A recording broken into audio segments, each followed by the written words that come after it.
Namaste and a very warm welcome to the National Madrasi. This is Intellectual Exchange with me, Sri Dharmaraghavan. This Intellectual Exchange, this show is sponsored by Smart Bharat Foundation. And in today's episode, we have a very special guest, and he's an archaeologist, or he can tell us many things about the history of eastern side of India as well. So today we welcome Surya Sarathi Roy sir. Namaste sir, thank you so much for being here. And today in the Mangalore Fest, we are recording this podcast as well. And sir, let's talk about the archaeological history of Ram Mandir, because you'd be noticing that as well, because your area of research and the other things are even though it is in East India, so you'd be witnessing the rise and the story of the Ram Mandir as well. So give us a brief insight about what has happened during the historical insights of the Ram Mandir, sir. See, as far as the archaeology of Ram Mandir is concerned, I think most of it is already in public domain for some time, with historians like Dr. B.B. Lal, K.K. Muhammad, Dr. Meenakshi Jain. They have spoken a ton about them, and books have been written about them. But just to summarize all of that, I think what nails the fact are the archaeological findings which Dr. B.B. Lal or K.K. Muhammad has done actually. And all these archaeological evidences clearly points to the fact, the archaeological findings clearly points to the fact that there was a temple, definitely it was there. Multiple temples have been, in multiple layers have been unearthed in those excavations. The carbon dating of those materials also confirms to that fact. I'm trying to put it in a very simplistic term for the normal audience to understand. And not only that, but the scriptural evidences which has come up also points to the fact those temples were in existence. Okay, so we have one hand the archaeological evidence, one is the literary evidence. So that's one part of it. The other part of it is on this, the scriptural evidences or the court cases that has been filed from, let's say, last 3 centuries.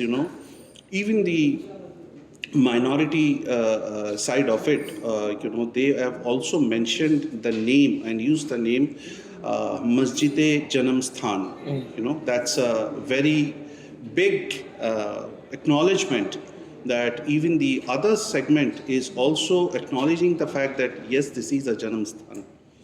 So point number 3 that I would like to highlight, is why it took so much of time, because Dr. B.B. Lal's findings were pretty extensive, but until and unless the courts got into the action, K.K. Muhammad got into the action, and all the fresh diggings were started, the various layers which came out clearly pointed to the fact that that place, it was only used, that specific area, geography, was specifically used only and only for worship.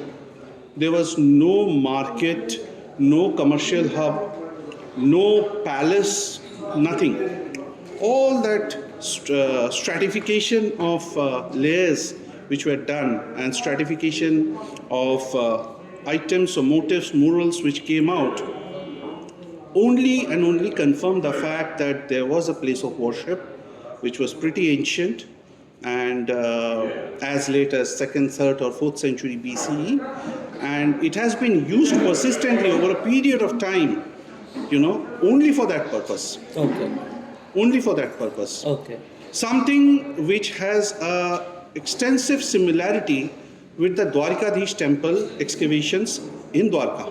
Okay. So the Dwarkadish, it is a similar story there. The current Dwarkadish structure that stands, it also stands on a mound where previous era temples were there. And the excavations that were done by Professor S.R. Rao, also confirmed to that fact that again, that specific area of Dwarkadish also was used only for worship. Okay. So I think that primarily nails any apprehension for that matter. Okay, got it, sir. Sir, we are like late 90s people or born kids who have witnessed, we couldn't able to witness the movement which has happened. But during your period, like you would be in mid-20s if I'm not wrong, or we early were high school students, early 20s or Seva and all that stuff happened. Teenagers kind of yes, age yes. you would have been witnessing that. how did you feel that moment? And we are right now to the opening ceremony or the Pran Pratishtha as it is happening on the 22nd of January. So how did you feel the moment actually? Because like from witnessing all those moments to the ceremony which is happening on the 22nd, how did you feel the moment, sir? It's a very good question. Let me tell you one thing very clearly. As a teenager, we grew up in a communist Bengal. Okay. We grew up in a communist Bengal where everything was a propaganda. Okay, and we were devoid of getting an access to the right history and to the right informations. So when the Karseva on December 6th happened, and as a teenager, what I could make out was the mandir, the masjid has been demolished. It was a Ram Janam Bhoomi, and then there was curfew, and we were running around with the police behind us, and that's all. The newspapers at that point of time, at least in Bengal, in Calcutta, where I come from, never covered the archaeological evidences, never covered the scriptural evidences, never mentioned the literary sources which points to the Janambhoomi. Okay.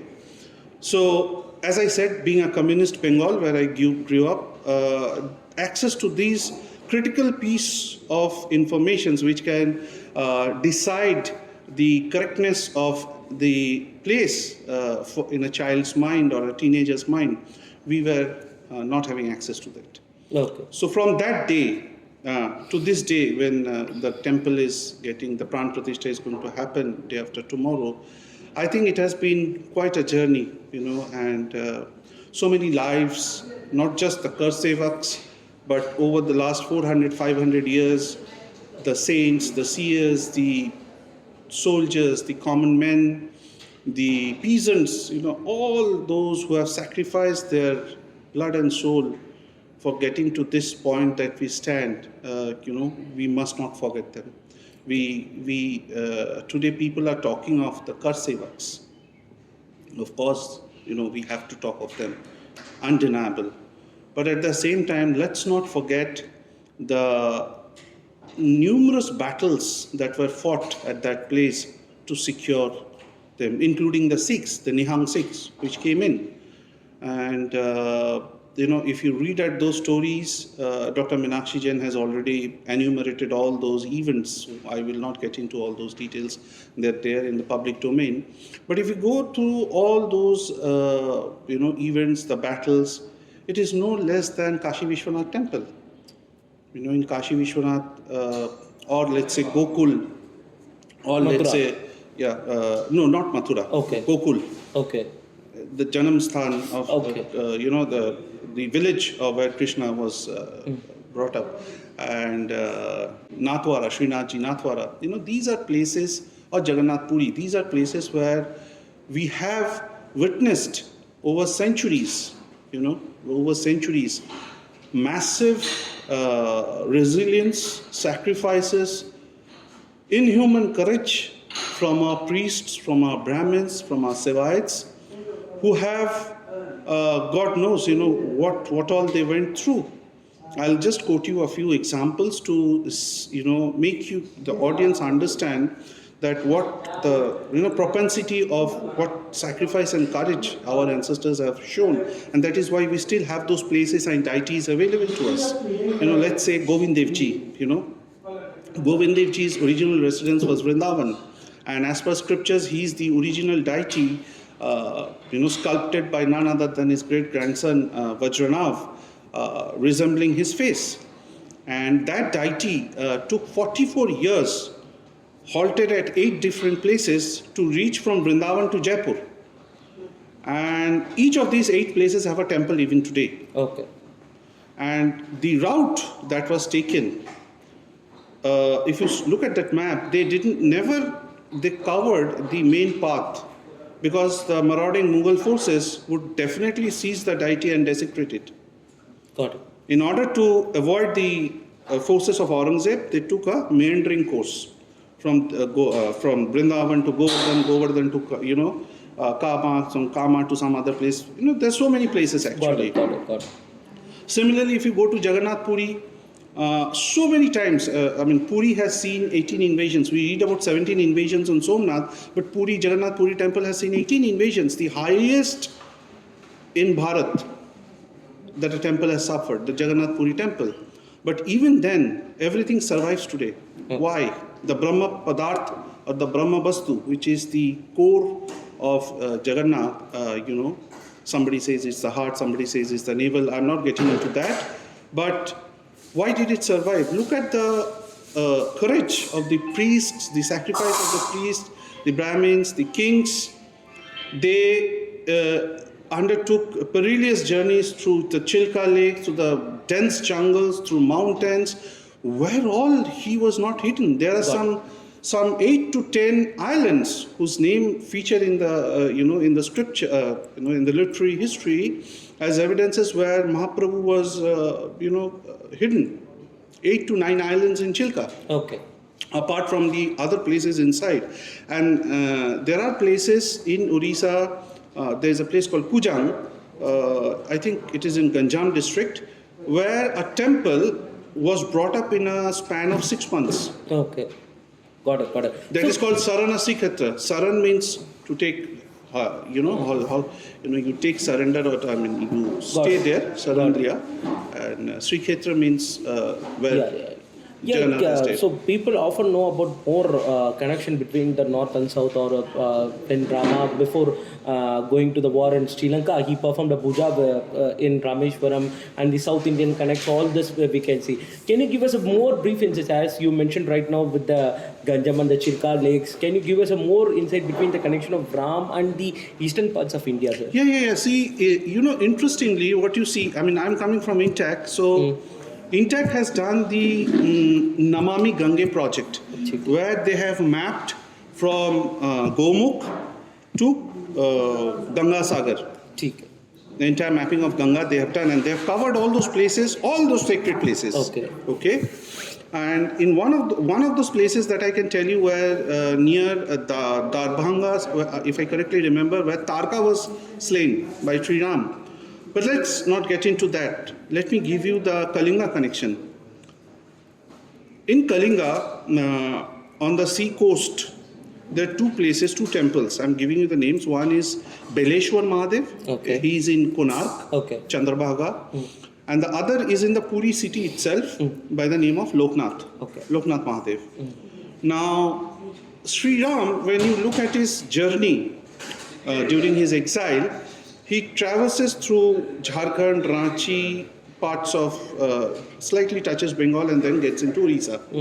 He comes to Orissa specifically to the land of Jagannath. Because Jagannath is the primeval Lord. He finds mention in Rig Veda also. Now, when he comes to Beleshwar, one of the offerings that Sri Ram used to do is every day morning he needed a shivling to do his puja.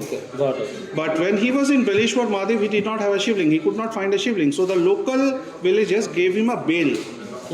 Local fruit, a bale. From that bale, he developed a shivling. And that shivling is still there, although temples were built later on. But that is how Beleshwar Mahadev got the name. Similarly, if you come a little more, in the town of Puri, it is he came to a Sabar village. Sabar means tribals, we are called. So there the Sabarpalli gave him a loki, bottle gourd, to make a shivling. So he created a shivling out of loki, and subsequently over ages, it came to be known as Lokinath. From Lokinath to Loknath. The temple is still there, and Loknath Mahadev is the protector of the treasury of Sri Jagannath. And as per Skanda Puran or Niladri Mahodaya, there are Ashta Shambhus in Puri, protecting Puri, the Nilachal Kshetra.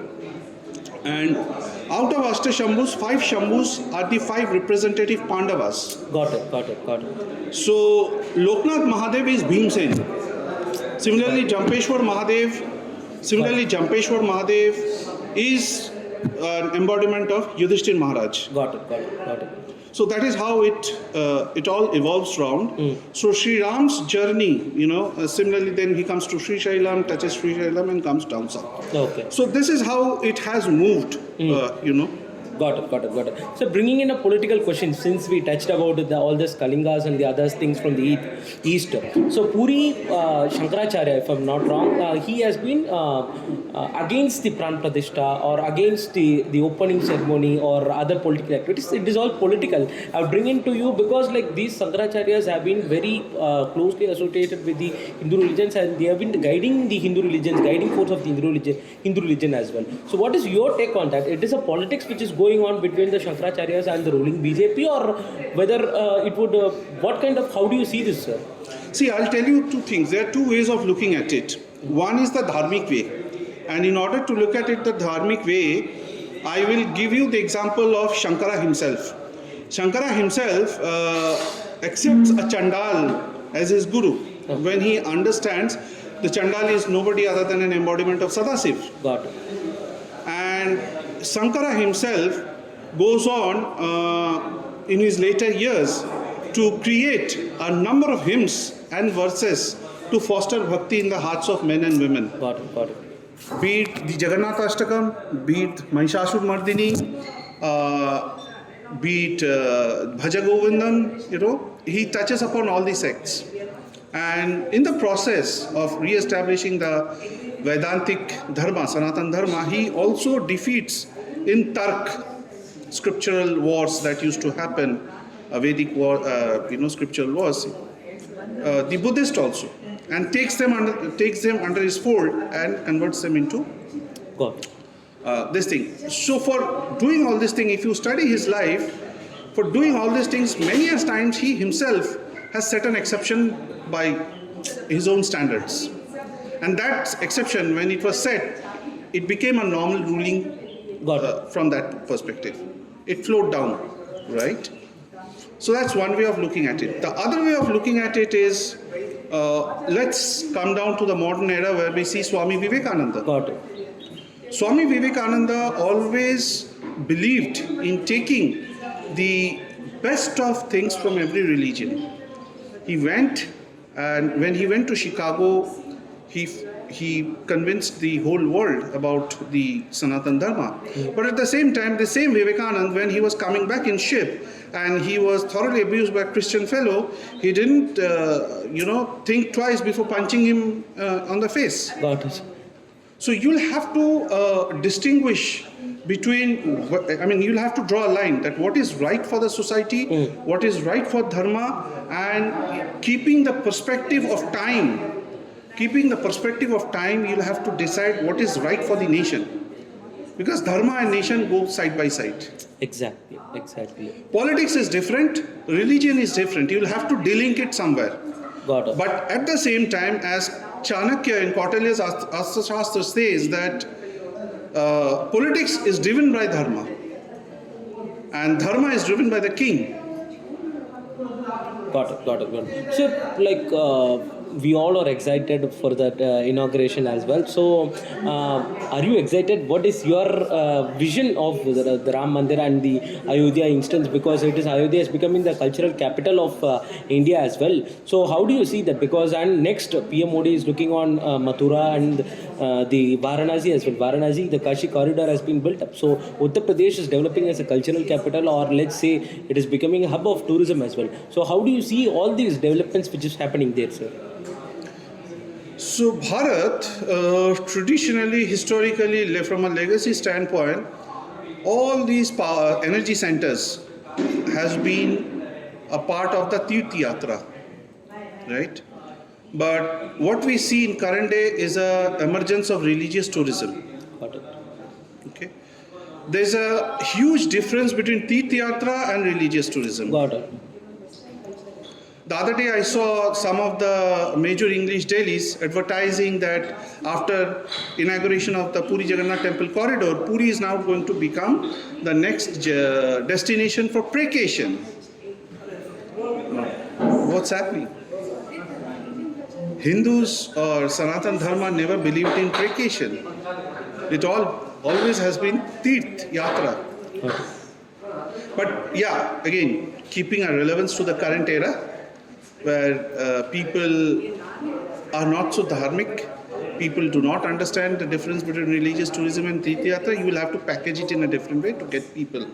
But what is important here to understand is, as you are in the process of creating these corridors and trying to develop a temple-based economy, bring a lot of money into the local economy, promote tourism, promote cultural activities associations, you must take care of your heritage, cultural heritage. Definitely. And preserve it also. Yes, conservation. Now, as a heritage conservationist, I have strict reservations. The way the corridor in Puri came up, the way the corridor in Kashi Vishwanath has come up, or it has come up in Ujjain, or it is being underdeveloped in Kal Bhairav in Kashi again. Okay.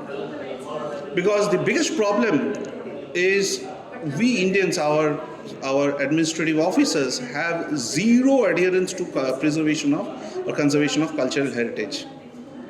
I don't know if that's a willful act or an act of ignorance, I don't know about it, but on the ground it's not happening. And we see Shivalingams, we see mutts, 1,000-year-old mutts, 500-year-old mutts being taken down, and then it's gone. Got it, sir. Once you are taken down the structure, it's gone. You can't rebuild it. Got it. Even if you rebuild, you can't have that antiquity associated with it. Definitely. They demolished the Iman Mutt in Puri, where Ramanujacharya himself used to stay, 1,000-year-old mutt, 800 or 900 years old mutt. They demolished the mutt where Guru Nanak used to stay. Got it. So these are places, these are themselves energy centers, these places, highly charged spiritual energies, and you are demolishing those places. Definitely. So in the name of religious tourism, we will have to be mindful what you are actually doing. I should not destroy our energy centers. Got it, sir. So what next for the archaeological department or archaeological place to be researched and preserve not preserve, I would say, or find the Indic civilization which has been there in India for a very long time. What's the next target of archaeological areas? That has to be decided by the Ministry of Culture and Archaeological Survey of India. I mean, me are not the best person to decide. Okay. But if you ask me personally, there is a plethora of sites available, and I'm sure that someday in the coming years, months, we will see an excavation happening in Mathura. We will see an excavation happening once again around Kashi. And, that's all we can expect. But other than that, across Bharat, there is, to put it in the other way, we have a problem of plenty. Got it. We have a problem of plenty. And and the data point that I'm going to share is, we have around 11,000 registered sites under ASI Pan India. Got it. Which is only 3% of the volume that we have in India actually. Got it. Only 3%. Got it. Thank you so much for your insight, sir. So we will discuss more in Delhi where we meet. And so thank you so much for this interview. And the next podcast, I promise, we'll make a Pakka Kalinga part series, because that is what should be known to the people of India as well. Thank you so much for your wonderful time, sir. Jai Jai.